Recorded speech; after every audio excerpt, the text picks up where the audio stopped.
Just starting out with recapping our win over Florida State. First, just thought it was a great job by our staff and players getting prepared and rejuvenated after a tough loss the previous week with Miami. I think that's a big deal. I've been around a lot of teams that couldn't do that, and so very proud of them first and foremost for their ability to respond and regroup.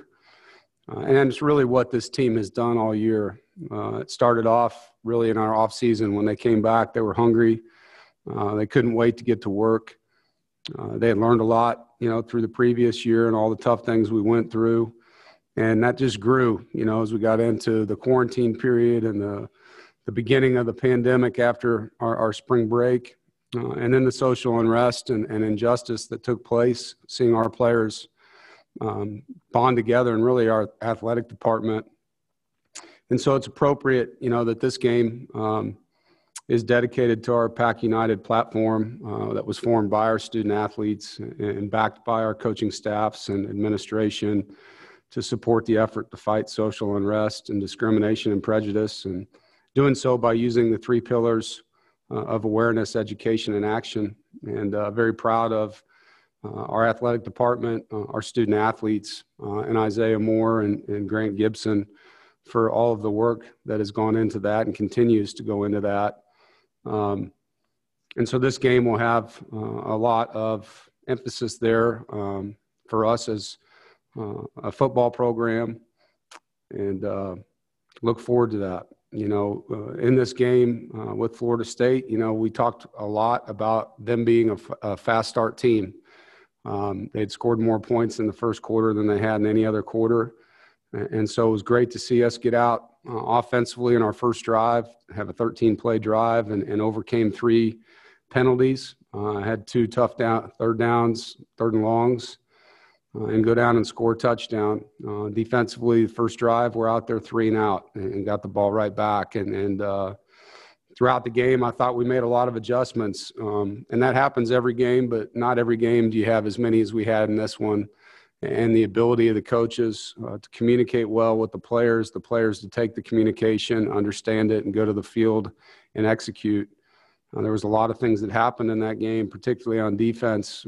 Basically played an entire game against unbalanced formations, which you usually might see 4 to 5 times in a game. We saw 50-plus plays of those formations, and there's a lot of things that defensively, you do differently knowing that going in. And so I thought Tony and his group did a nice job adjusting, holding them just to 3 points in the first 3 quarters.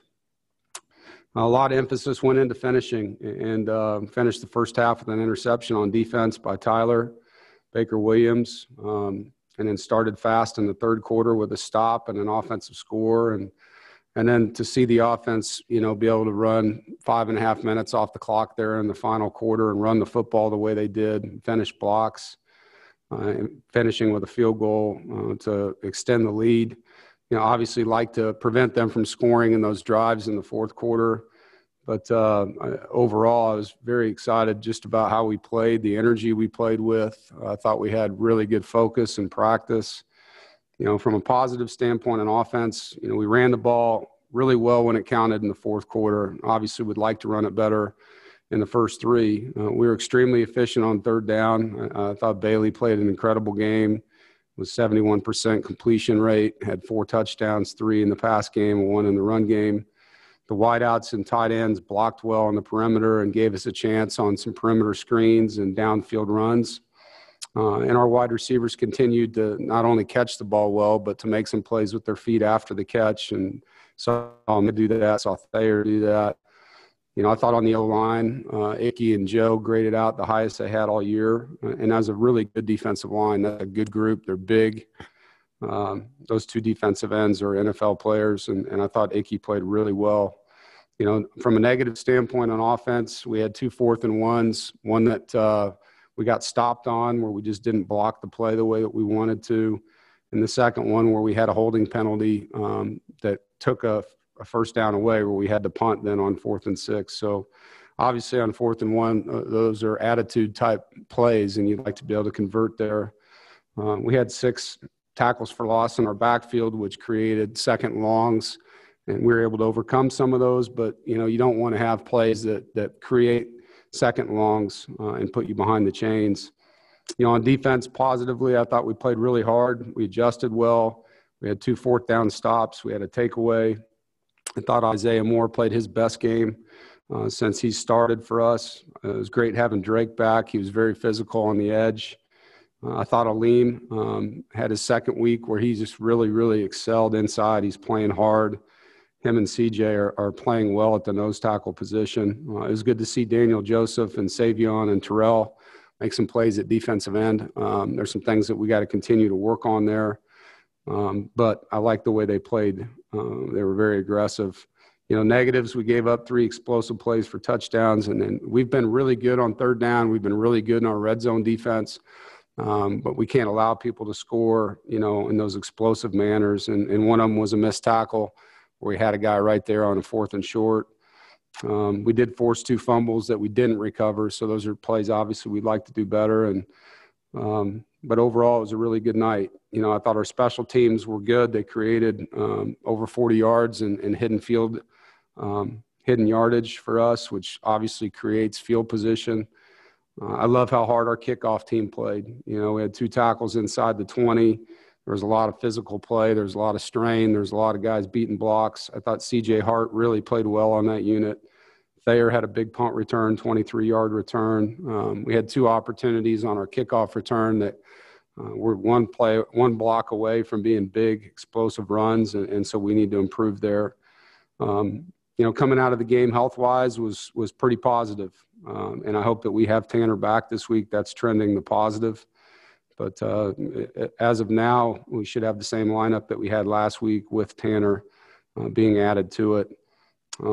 With that, we have a chance to play a top 20 team in Liberty this week, undefeated team, very good team, good staff, and a team that's playing obviously with a lot of confidence, has 2 ACC wins with beating Syracuse and Virginia Tech. Before I move on to them, just, I know we're limited in how many fans we can have, but I do want to thank the fans that were there and just let you know we can hear you. Even though it's a small crowd, there's times where your noise does matter, and our kids do feed off of that. And so just want to encourage you, if you are at our game, to cheer these kids on. You have no idea what these guys have been through, how hard it's been to not only play football this year, but to do the things we're doing to stay COVID-free with our football team. And they have worked really hard and earned every bit of crowd noise that we can get. And so would encourage you and ask you to do everything you can to help us when we're on the field and scream for those young men that are fighting for you. With Liberty, it's a team that has a very explosive offense. And you look at them statistically, they're averaging 40 points a game, 490 yards a game. They're rushing the football 254 yards a game, and all of these are in the top 20 in statistics in college football. Their quarterback's the transfer from Auburn, Willis, and he is a really special player. 68% completion. He's got a strong arm, 15 touchdowns, only 1 interception, and he's averaging over 100 yards per game.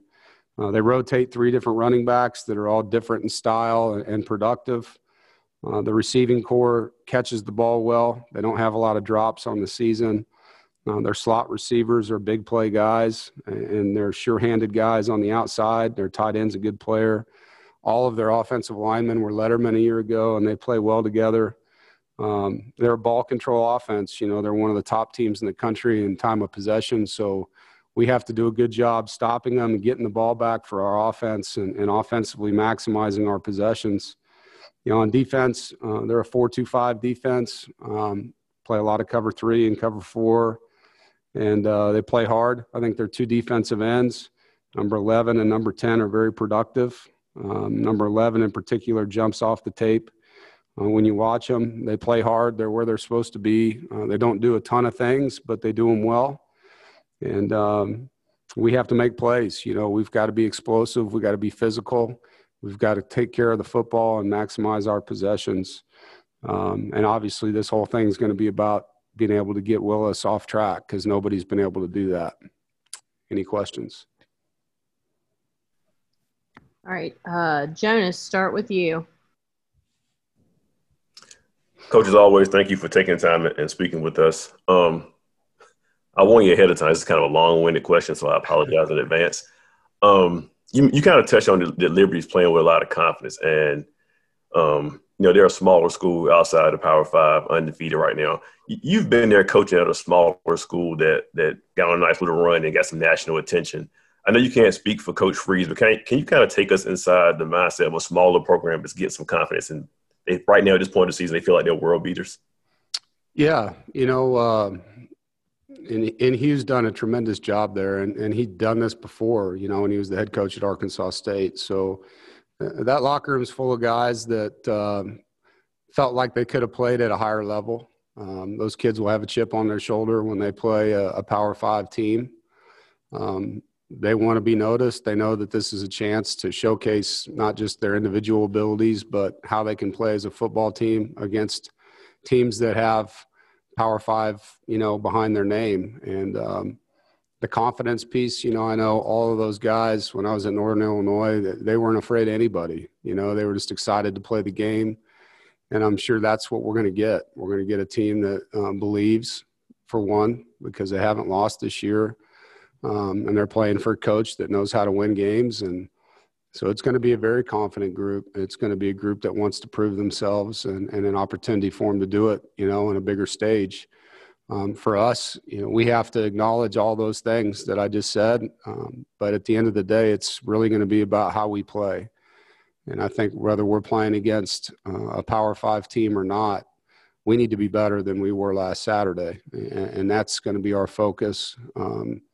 Is just executing and each player on the team understanding what they have to do in their role so that collectively we can play better than we just did against Florida State.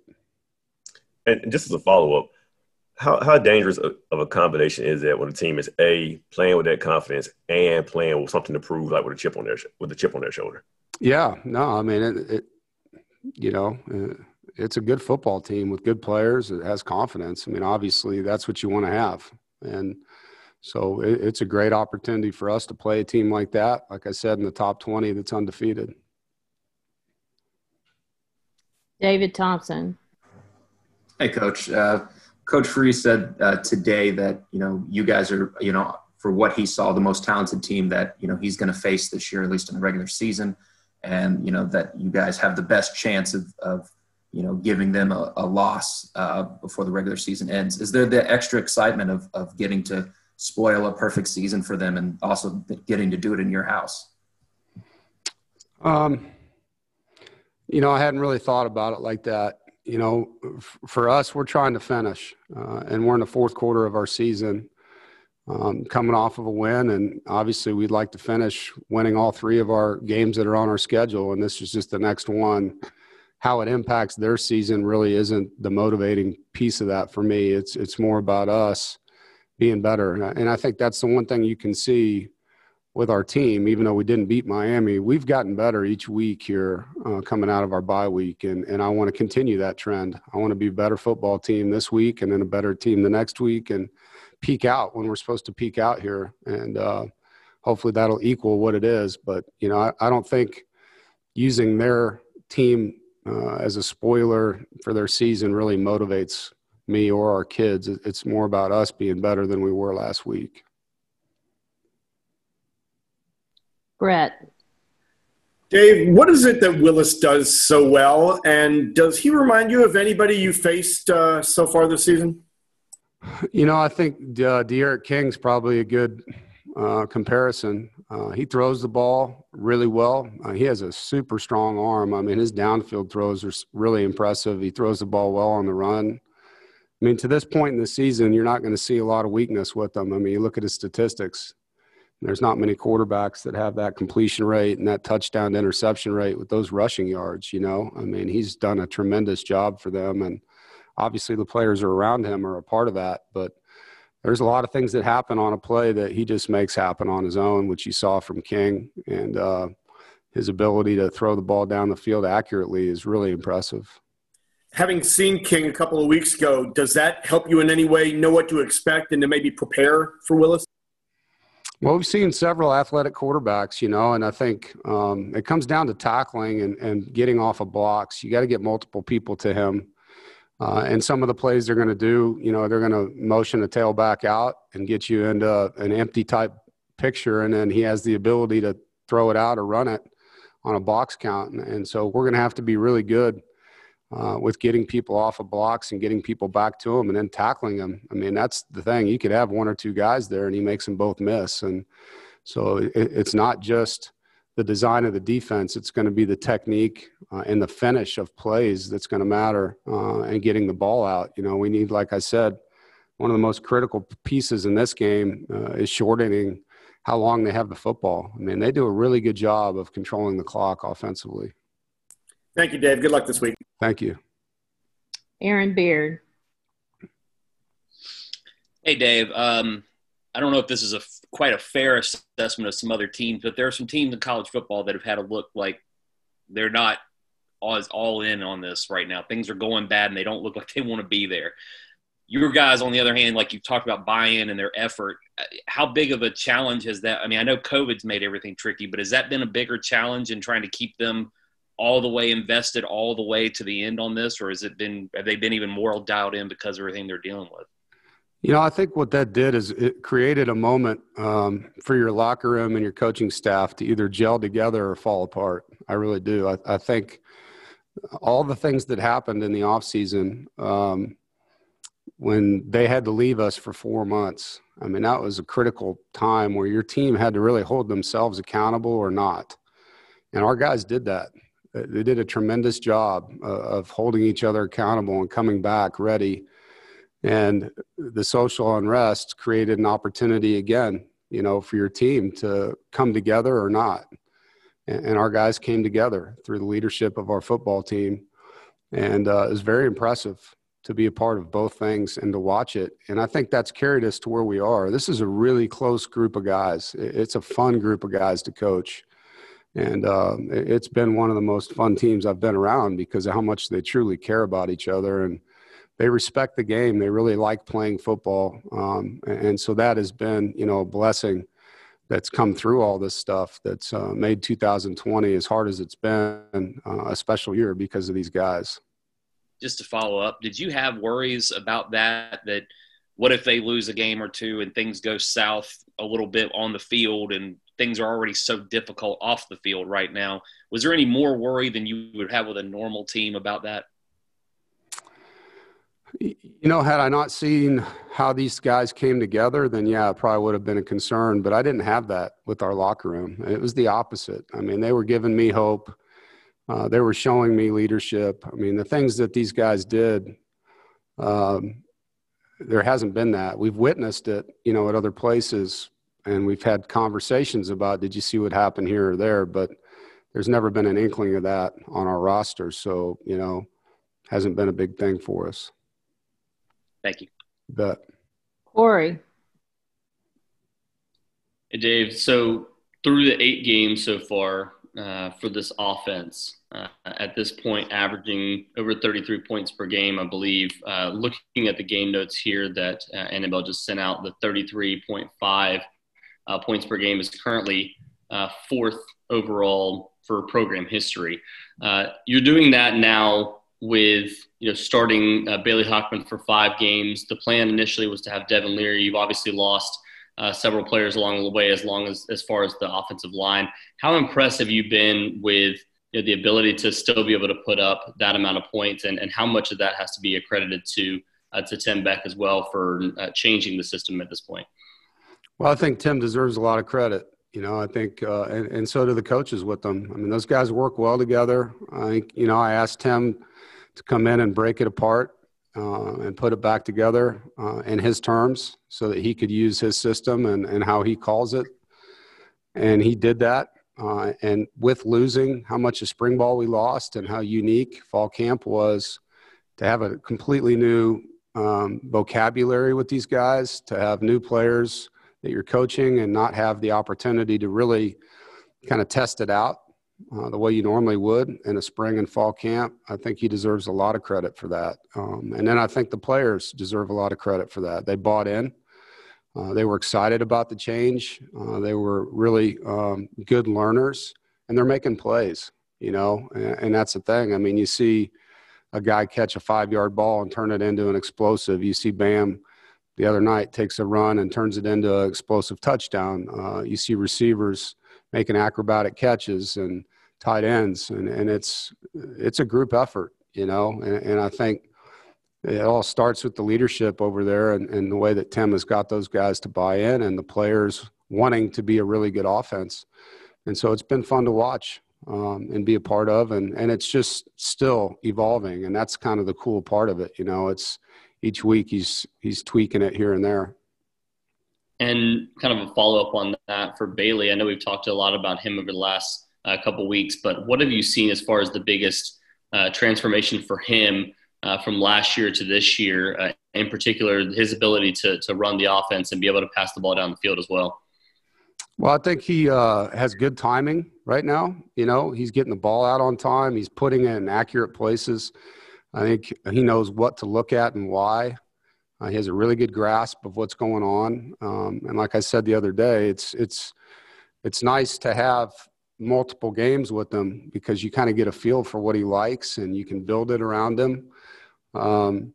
And so Tim and him have done a nice job communicating, and getting on the same page with what he likes to see and what's easier for him. And I think just being comfortable here too is part of it. Like I've said many times, your second year at a school is way different than your first as a transfer. I think, just your personal life and your routine and everything else. And he's earned the trust of everyone around him. Guys believe in him, and that means a lot at that position. Thanks, Dave. Yep. Gibby.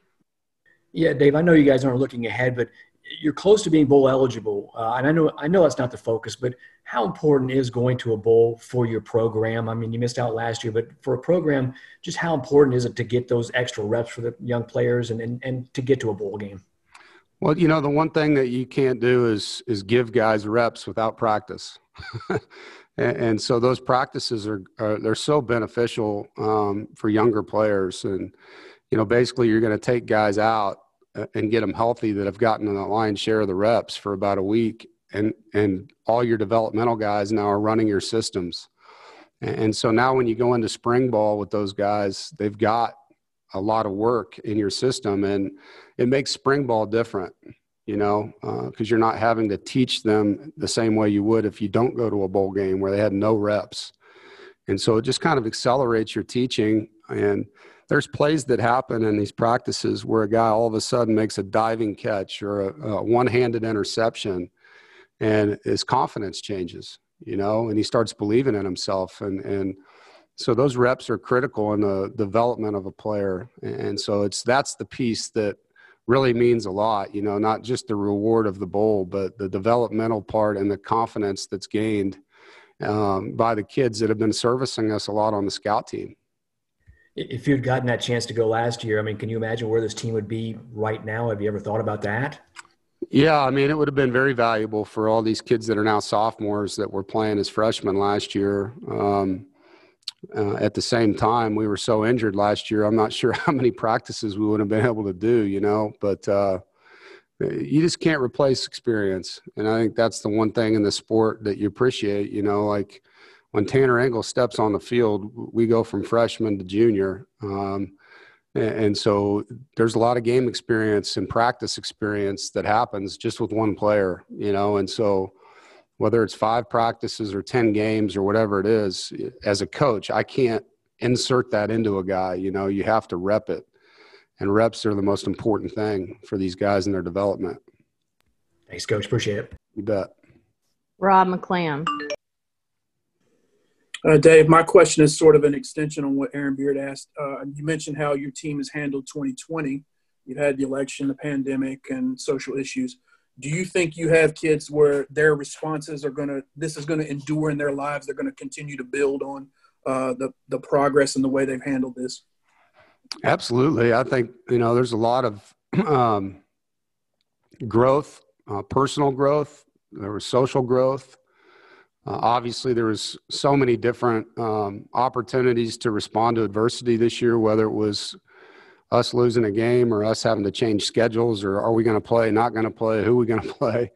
The injuries and guys having to step into roles. There's been a ton of things that have happened and I think that's how you grow. I think adversity is the greatest way for somebody. It's when you're succeeding, you're not going to grow the same way as when you have to overcome something. And we've had many opportunities, whether they were self-inflicted or not, to grow up this year. And I think it will help us moving forward.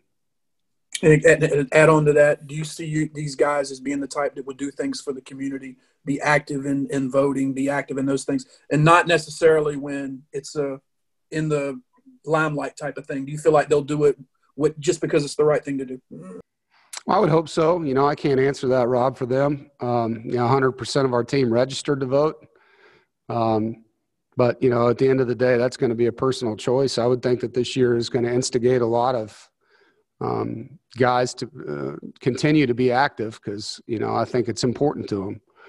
But, where that goes in their life, we all know that's their choice. Jonas. Coach, I wanted to ask you about Icky. You said he had one of his better games. Just a sophomore, he's already developed into one of the top linemen. Can you talk about his progression and his growth, and also kind of take us back to his recruiting process when you first saw him and realized that he's a guy you wanted in your program? Yeah, I think the biggest thing you see with Icky, he's always been super physical. He's a finisher. He was a wrestler. He played O-line and D-line, very athletic, great student, incredible family. Checks every box when you talk about a recruit, every box. And we wanted him on film. Him and his dad came up on the visit and loved his makeup and what they were all about as a family. When I saw him play in person, it was one of the most impressive performances I've ever seen by a lineman. He played both ways the entire game. There was a play when he was on defense and they had an interception. He was on offense and their offense threw an interception and he went down the field and just drilled a guy. I don't know if I've ever seen a kid tackled that hard in my life. And I was like, man, this guy's going to play. And I came back and told the staff, I said, that guy will start here as a freshman on the offensive line. And they were all like, well, yeah, that's hard to do. And I said, I promise you he will. And then he did.